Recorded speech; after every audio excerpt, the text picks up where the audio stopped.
Eu creio que boa parte dos nossos erros na vida, as decisões erradas que nós tomamos, quer seja como indivíduos, quer seja em família, quer seja como igreja, é porque nós não consultamos a Deus.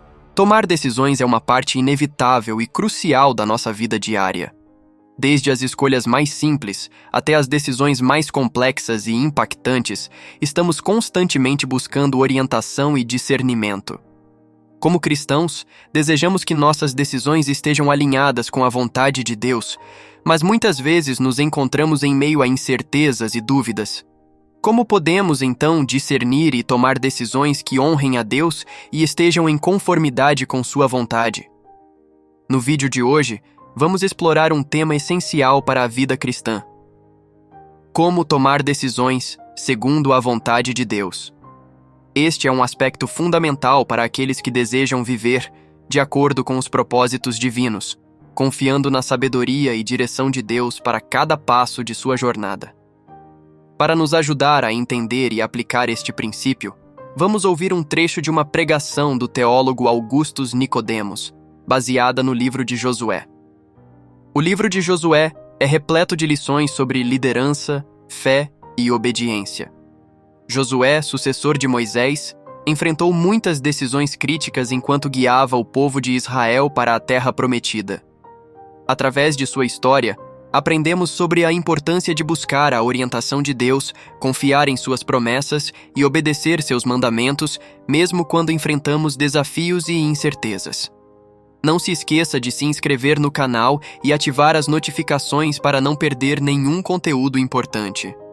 Agora, vamos mergulhar no entendimento de como tomar decisões segundo a vontade de Deus, com a ajuda dos ensinamentos inspiradores de Augustus Nicodemos.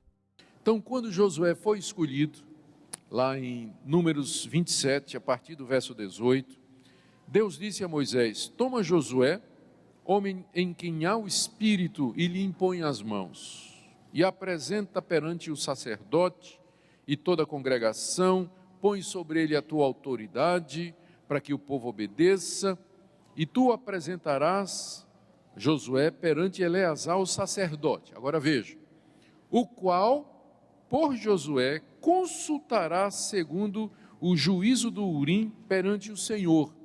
Segundo a sua palavra sairão, e segundo a sua palavra entrarão, ele e todos os filhos de Israel, e com ele toda a congregação.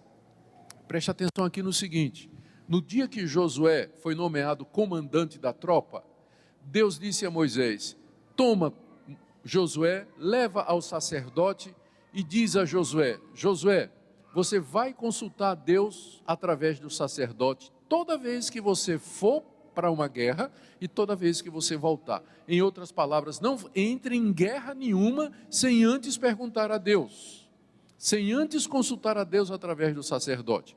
Porque às vezes pode parecer óbvio, pode parecer claro, mas Deus pode ter outros planos. Por isso, sempre tem que consultar a Deus. Por quê? Para deixar claro que é Deus que está no controle. Para deixar claro que essa guerra é de Deus. É Deus quem está comandando, de fato, os exércitos de Israel. É tudo isso que está por detrás aqui do texto que nós temos diante de nós, onde nós encontramos a conquista da cidade de Gibeão. O texto nos mostra, capítulo 9, como Israel, por não consultar a Deus,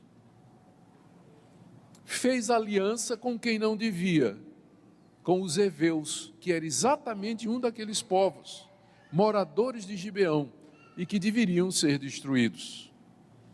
No final, eles se tornaram escravos de Israel para todo sempre, e aquilo que foi um erro, Deus transformou em bênção, como nós veremos. Mas as lições são muito preciosas. E o nosso alvo nessa manhã é que a leitura e a exposição dessa passagem seja usada por Deus para nos edificar. Vejamos o relato em si.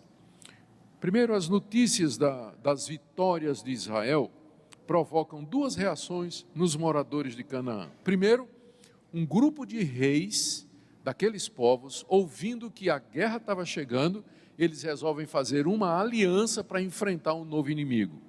Versos 1 e 2.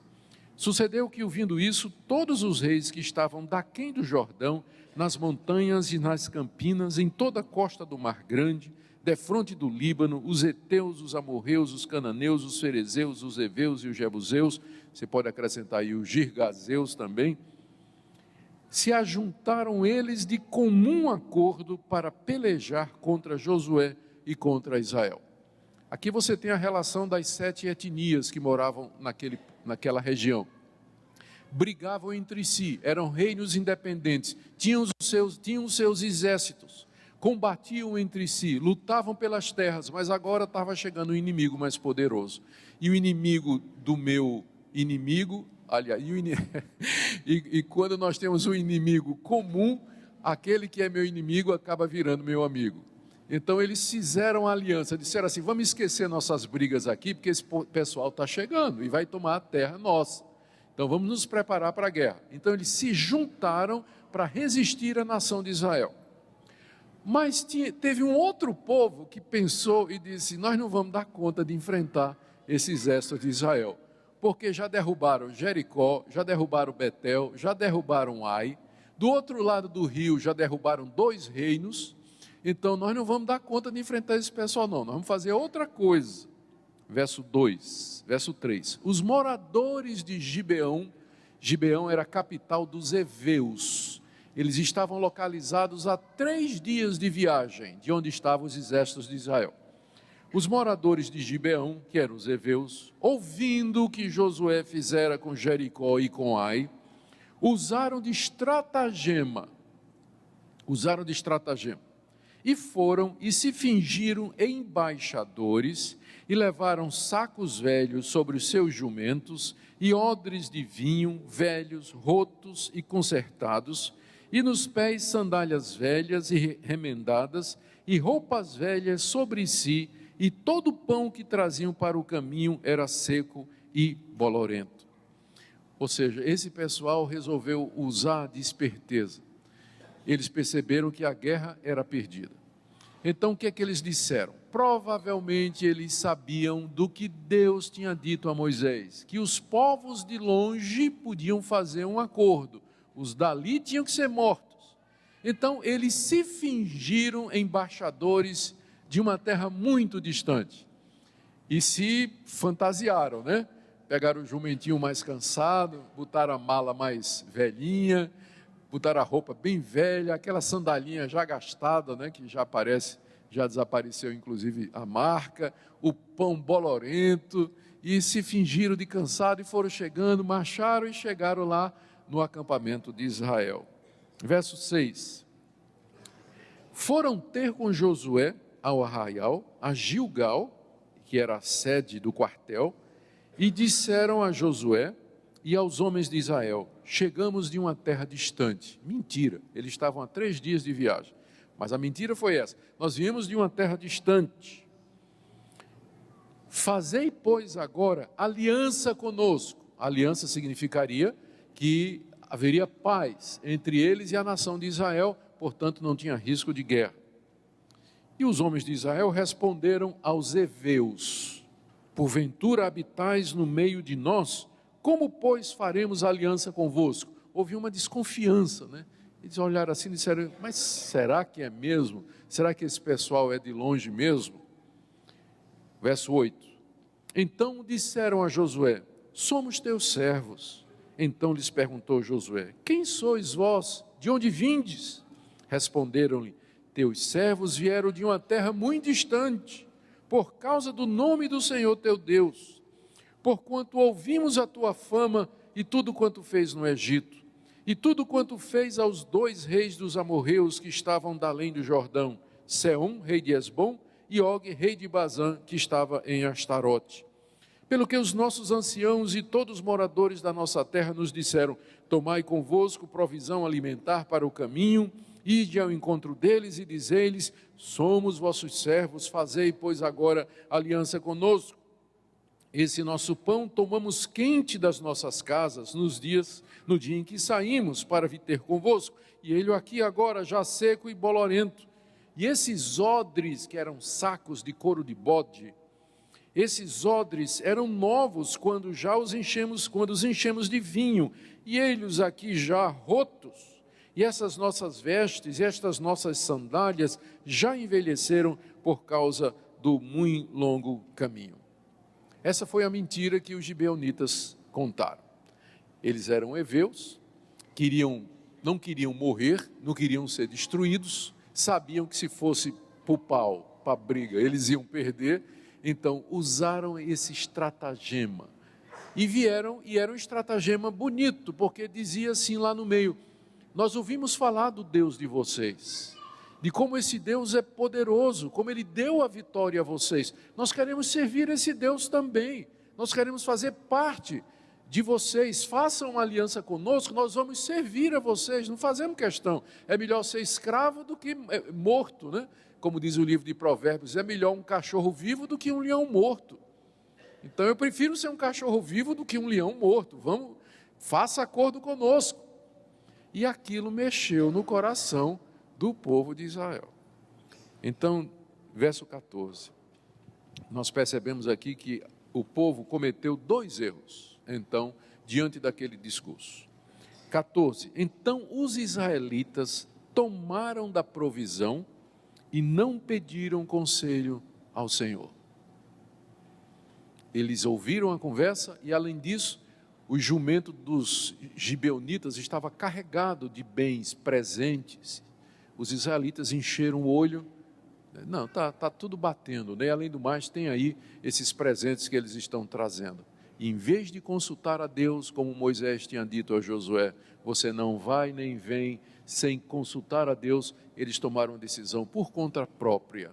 E aí vem o segundo erro, verso 15, Josué concedeu-lhes a paz e fez com eles a aliança de lhes conservar a vida, e os príncipes da congregação lhes prestaram juramento. Os príncipes da congregação eram representantes das 12 tribos, eram das famílias reais que designavam uma espécie de conselho de anciãos com quem Josué se aconselhava constantemente.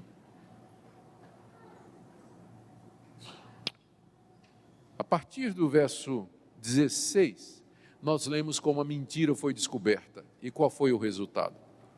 Verso 16, ao cabo de 3 dias, depois de terem feito aliança com eles, ouviram que eram seus vizinhos e que moravam no meio deles. Pois partindo os filhos de Israel, chegaram às cidades deles.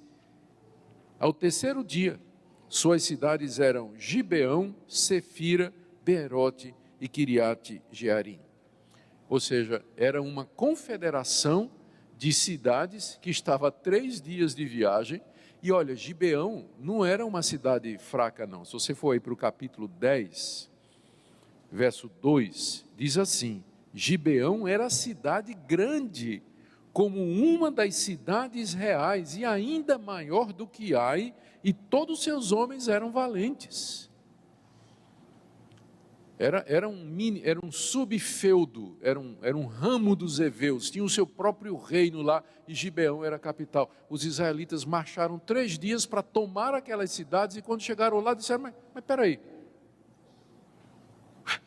são vocês? Somos nós mesmos. Foram enganados direitinho, não é?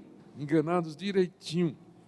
Verso 18, os filhos de Israel não os feriram, porquanto os príncipes da congregação lhe juraram pelo Senhor Deus de Israel, pelo que toda a congregação murmurou contra os príncipes. Então todos os príncipes disseram a toda a congregação, nós lhe juramos pelo Senhor Deus de Israel, por isso não podemos tocar-lhes. Isso, porém, faremos, conservar-lhes-emos a vida, para que não haja grande ira sobre nós por causa do juramento que já lhes fizemos. Disseram-lhes, pois, os príncipes, vivam então. E se tornaram rachadores de lenha e tiradores de água para toda a congregação, como os príncipes lhes haviam dito. Aqui eu quero destacar algumas coisas para nós, meus irmãos. O primeiro deles foi a atitude correta dos príncipes de Israel. Quando eles viram que foram enganados, talvez alguém poderia sugerir, então aquele acordo está quebrado. porque foi feito no engano. Mas eles disseram, não, aquele foi um juramento que nós fizemos da parte de Deus, é coisa séria. Nós não vamos anular só porque nós não tínhamos pleno conhecimento da verdade. Às vezes as pessoas hoje em dia dizem assim, quando eu casei eu era muito jovem, eu não tinha o entendimento que eu tinha outro, eu não conhecia o meu marido, então o meu casamento ele não tem validade. Será? Não parece. Foi um juramento feito diante de Deus. E mesmo que nem tudo viesse à tona lá na hora, ainda assim, quando a verdade veio, os príncipes disseram, nós juramos no nome do Senhor. E essa aliança tem validade, porque foi feita em nome do Senhor, mesmo que depois a gente descubra alguma coisa. A não ser, explicando no caso de casamento, que apareça um adultério. Mas não tendo aparecido esse tipo de desculpa, eu era muito jovem, eu queria fugir de casa, não aguentava mais meu pai e minha mãe, montei no primeiro cavalo que apareceu e por aí vai, né? Às vezes a primeira mula, né, que apareceu, né, ou qualquer coisa dessa natureza, o pessoal costuma dizer, não anula. Foi feito diante de Deus e Deus leva a sério esse tipo de coisa. Por isso que diz, é melhor você não prometer do que você prometer e não cumprir. Porque uma vez que a palavra foi dada e empenhada em juramento solene diante de Deus, ela está valendo. O povo de Israel não aceitava, queria matar os gibeonitas, queria saquear a cidade, queria se aproveitar dos espólios, mas os príncipes disseram, não, nós temos um acordo, uma aliança que foi feita com eles em nome do Senhor, nós não podemos tocar, mesmo que eles tenham sido desonestos conosco, mas a aliança está valendo. Mas, então, eles vão se tornar rachadores de lenha e tiradores de água. Onde é que funcionava isso? No templo. O templo de Salomão, que seria construído mais tarde, tinha uma demanda enorme de lenha, porque o altar era um altar gigantesco, ele tinha que queimar o dia todo, né? Então era lenha o tempo todo. Os gibeonitas se encarregavam de ser cortador de lenha para alimentar o altar, e água para limpar o altar, para suprir e abastecer os sacrifícios e os rituais que eram feitos no templo. Eles se tornaram ajudantes dos levitas lá na casa de Deus, para ajudar no trabalho dos sacrifícios. Verso 22, a explicação que Josué faz então, e o castigo, a partir desse verso. Chamou Josué os heveus e disse, por que nos enganastes, dizendo, habitamos muito longe de vós, sendo que viveis em nosso meio? Agora, pois, sois malditos, e dentre vós nunca deixará de haver escravos, rachadores de lenha e tiradores de água para a casa do meu Deus. Deixa eu só fazer uma pausa aqui. Lá no livro de Gênesis, nós lemos aquele episódio em que Noé foi envergonhado pelo seu filho Cão, que tinha um filho chamado Canaã, porque esse filho, Noé tinha se embriagado, e esse filho viu Noé nu e zombou do seu pai, e foi chamar os seus irmãos que de costas cobriram a nudez do velho. Quando Noé acabou da ressaca, ele disse, maldito seja Canaã, e ele será servo dos seus irmãos. E os cananeus que moravam naquela terra eram os descendentes de Canaã, por isso que são chamados de cananeus. E os israelitas eram descendentes de Sem, por isso são chamados de semitas. E aqui você vê Sem tendo como escravo o seu irmão Canaã, exatamente como Deus tinha dito a Moisés que haveria de acontecer. Então eles se tornaram escravos e tiradores de água para a casa do Senhor. Então responderam a Josué e disseram, é que se anunciou aos teus servos, como certo, que o Senhor teu Deus ordenara a seu servo Moisés que vos desse toda essa terra e destruísse todos os moradores dela diante de vós. Por isso, tememos muito por nossa vida, por causa de vós, e fizemos assim. Eis que estamos na tua mão, trata-nos segundo te parecer bom e reto.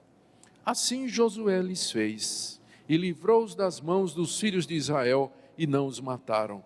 E naquele dia Josué os fez rachadores de lenha e tiradores de água para a congregação e para o altar do Senhor até o dia de hoje, no lugar que o Senhor Deus escolhesse. Queridos, deixe-me tirar algumas aplicações para nós, já caminhando para a conclusão da nossa exposição. A primeira é a seguinte: de fato, Deus é fiel. A fidelidade das promessas de Deus e o cumprimento exato de suas palavras estão registrados na Bíblia para que nós tenhamos confiança, para que nós lembremos que o nosso Deus, Ele não mente e que a nossa confiança em Deus, nas suas promessas, ela não é em vão. As promessas dele são fiéis e verdadeiras, e em Cristo Jesus, Deus nos fez grandes promessas. Ele promete nos perdoar os pecados, Ele promete nos dar a vida eterna, Ele promete cuidar de nós, nos orientar nas nossas confusões, nos dar paz no meio das nossas tribulações. Ele promete nos dirigir nessa vida, Ele promete estar conosco nas doenças e nas tribulações. Nenhuma de suas promessas jamais falhará. E às vezes, quando Deus parece demorar em responder, Ele faz isso para o nosso bem, como se Ele quisesse testar o quanto realmente nós confiamos nele, o quanto nós dependemos dele. Essa é a primeira lição, a fidelidade de Deus. Tudo o que Ele prometeu se cumpriu. Como Ele disse que haveria de ser, assim foi. Segunda lição que eu queria tirar aqui para nós. Essa primeira é para que nós nos animemos e nós nos encorajemos, especialmente diante dos momentos difíceis que a nossa nação passa e das angústias e dos problemas pessoais que todos nós enfrentamos. Segunda aplicação para nós: Deus deseja que nós sempre o consultemos. Eu creio que boa parte dos nossos erros na vida, as decisões erradas que nós tomamos, quer seja como indivíduos, quer seja em família, quer seja como igreja, é porque nós não consultamos a Deus. Quando eu falo consultar a Deus, não é assim pedir, orar a Deus e pedir que Deus mande um anjo que nos traga uma resposta direta, ou que nós tenhamos uma visão e uma revelação. Porque Deus nos guia hoje, Ele nos fala hoje de uma maneira muito mais segura, pela sua providência, pelo bom senso, pelas circunstâncias, pela orientação da sua palavra. O que eu quero dizer é que às vezes nós somos muito precipitados, a coisa parece de Deus, é tão óbvio, né? De repente você está orando aí por um marido e aparece o cara perfeito, bonito, torcedor do Vasco, e tem perfeito cara, você diz, eu não vou nem perguntar a Deus, está na cara que é Ele. E às vezes nós nos precipitamos em tomar decisões, como o povo de Israel fez. Por isso, gente, é que é importante prudência na vida, em todas as coisas. Espera. Decisões sérias, decisões que vão afetar a sua vida, vão afetar a sua família. Conversa com a esposa, conversa com a família, conversa com os irmãos, busca conselho, aguarda um pouco e de repente a verdade vem à tona. Coisas que você não sabia aparecem e elas vão determinar qual será a melhor solução. A maneira de Deus agir, o relógio de Deus não tica na mesma velocidade que o nosso.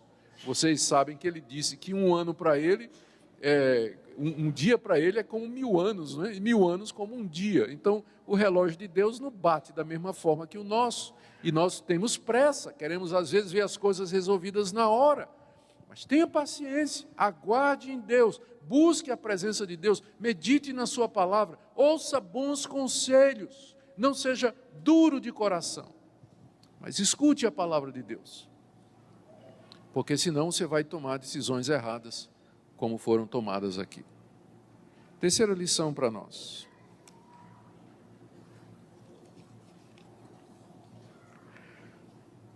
Deus transforma os nossos erros em bênção, quando nós agimos da forma correta.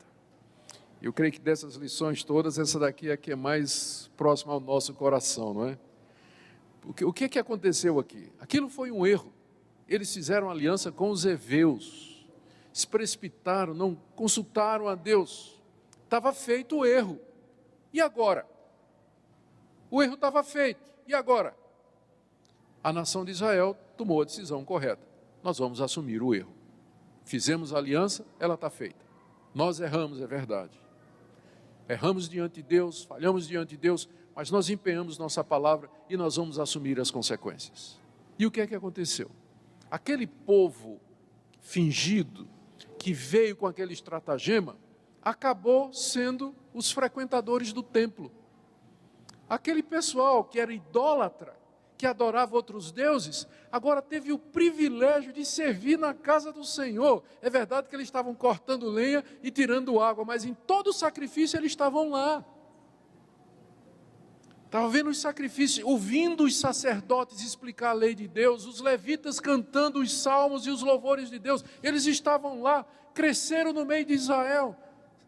Quantos deles não se tornaram servos do Deus verdadeiro? Porque a nação assumiu o erro.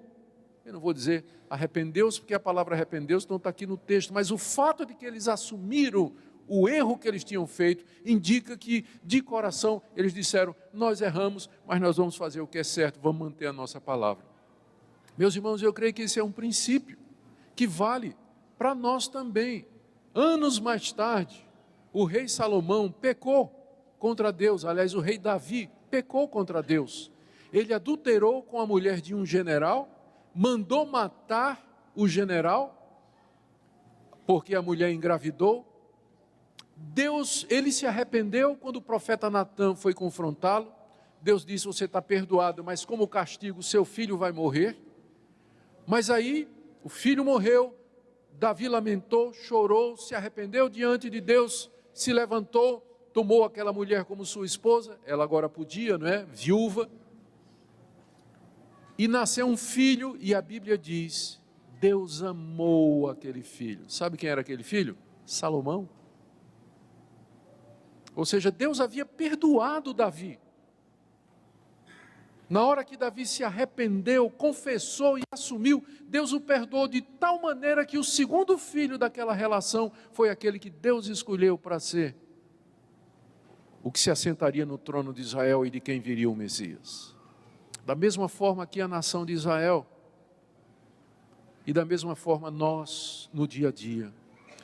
Irmãos, o problema não são os nossos pecados, os problemas são os nossos pecados ocultos, os pecados dos quais nós não nos arrependemos, os pecados que a gente varre para baixo do tapete, que a gente esconde da mulher, esconde do marido, esconde dos pais, esconde dos amigos. Porque quando nós nos arrependemos e buscamos a Deus, nós encontraremos misericórdia, irmãos. Que o nosso Deus tem prazer em perdoar. O nosso Deus tem gosto, Ele ama estender o seu perdão ao filho quebrantado. Ele ama o coração contrito, Ele não despreza aquele que está abatido e chora pelo seu pecado. Há perdão e restauração em um novo começo. Tomar decisões é uma parte inevitável e constante da vida. Desde escolhas cotidianas até decisões que moldam nosso futuro, o processo de decisão pode ser complexo e, muitas vezes, avassalador. Como cristãos, desejamos que nossas decisões reflitam a vontade de Deus. Mas como podemos discernir essa vontade em meio a tantas opções e influências? Primeiramente, entender a vontade de Deus começa com um relacionamento íntimo com Ele. Isso envolve oração constante, leitura e meditação na Bíblia e uma vida de obediência aos seus mandamentos. Em Tiago, somos encorajados a pedir sabedoria a Deus, que a dá generosamente a todos que pedem. Portanto, a oração é essencial. Pedir a Deus direção e sabedoria é o primeiro passo para alinhar nossas decisões com sua vontade. Além disso, a Bíblia é a principal fonte de orientação divina. Em Salmos 119, lemos: Lâmpada para os meus pés é a tua palavra e luz para o meu caminho. A palavra de Deus nos fornece princípios e preceitos que devem guiar nossas escolhas. Ao estudar as Escrituras, encontramos exemplos, mandamentos e ensinamentos que nos ajudam a tomar decisões que agradam a Deus. Outro aspecto importante é buscar conselhos sábios e piedosos.